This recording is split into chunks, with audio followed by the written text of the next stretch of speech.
अस्सलाम वालेकुम दोस्तों, ਤੁਸੀਂ ਵੇਖਦੇ ਪਏ ਜੇ ਪੰਜਾਬੀ ਕਲਚਰ ਤੇ ਕੈਲੰਡਰਾਂ ਦੀ ਦੁਨੀਆ। ਜਿਵੇਂ ਕਿ ਤੁਹਾਨੂੰ ਚੰਗੀ ਤਰ੍ਹਾਂ ਪਤਾ ਹੈ ਕਿ ਇਹ ਤਰੀਕਾ ਤੁਹਾਨੂੰ ਦੇਸੀ ਤੇ ਇਸਲਾਮੀ ਤੇ ਅੰਗਰੇਜ਼ੀ ਮਹੀਨਿਆਂ ਦੀ ਕੋਈ ਨਹੀਂ ਦੱਸਦਾ।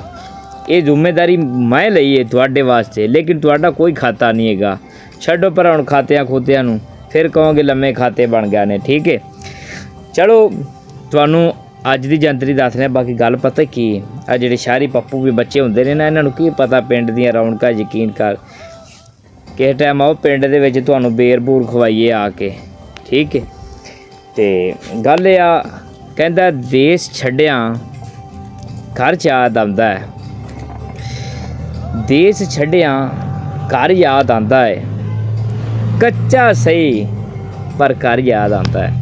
ਠੀਕ, ਜਿਹੜੇ ਬੰਦੇ ਚਲੇ ਗਏ ਨਾ ਪ੍ਰਦੇਸ਼, ਉਹਨਾਂ ਨੂੰ ਦੇਸ਼ ਦੀ ਆਬਦੇ ਦੀ ਫਿਕਰ ਔਰ ਮੁਹੱਬਤ ਉਹ ਜਾਣਦੇ ਆ ਪ੍ਰਦੇਸੀ। ਠੀਕ ਹੈ, ਤੇ ਮਾਂ ਕਹਿੰਦੀ ਸੀ ਪੁੱਤ ਪ੍ਰਦੇਸ਼ ਜਿਹੜਾ ਹੁੰਦਾ ਨਾ, ਪ੍ਰਦੇਸ਼ ਕਹਿੰਦਾ ਕਿ ਚੁੱਲ੍ਹੇ ਪਿੱਛੇ ਪ੍ਰਦੇਸ਼ ਹੁੰਦਾ ਹੈ। ਤੇ ਘਰੋਂ ਬੰਦਾ ਬਾਹਰ ਚਲਾ ਜਾਏ ਨਾ, ਕਿਤੇ ਬਾਜ਼ਾਰ ਕੰਮ ਕਰਦਾ ਹੋਵੇ ਨਾ ਦੂਰ ਕਿਤੇ 500-700 ਕਿਲੋਮੀਟਰ, ਤਾਂ ਉਹਦੇ ਵਾਸਤੇ ਪ੍ਰਦੇਸ਼ ਹੀ ਹੁੰਦਾ। ਜਦੋਂ ਉਹਨੇ ਮਾਂ ਪਿਓ ਨੂੰ ਮਿਲਣਾ ਨਹੀਂ, ਮਹੀਨੇ ਡੇਢ ਮਹੀਨੇ ਬਾਅਦ ਸਾਲਾਂ ਬਾਅਦ ਆਉਣਾ। ਚਲੋ ਤੁਹਾਨੂੰ ਦੱਸਣੀ ਅੱਜ ਦੀ ਜੰਤਰੀ ਜਨਾਬ। 25 ਵਿਸਾਖ ਦੀ ਹੋ ਗਈ ਹੈ, 25 ਵਿਸਾਖ ਦੀ 2082 ਬਿਕਰਮੀ। ठीक है, 10 चंद दी इस्लामी महीना जुल्कद 1446 हिजरी 8 मई ईस्वी 2025 ते दिहाड़ जी अज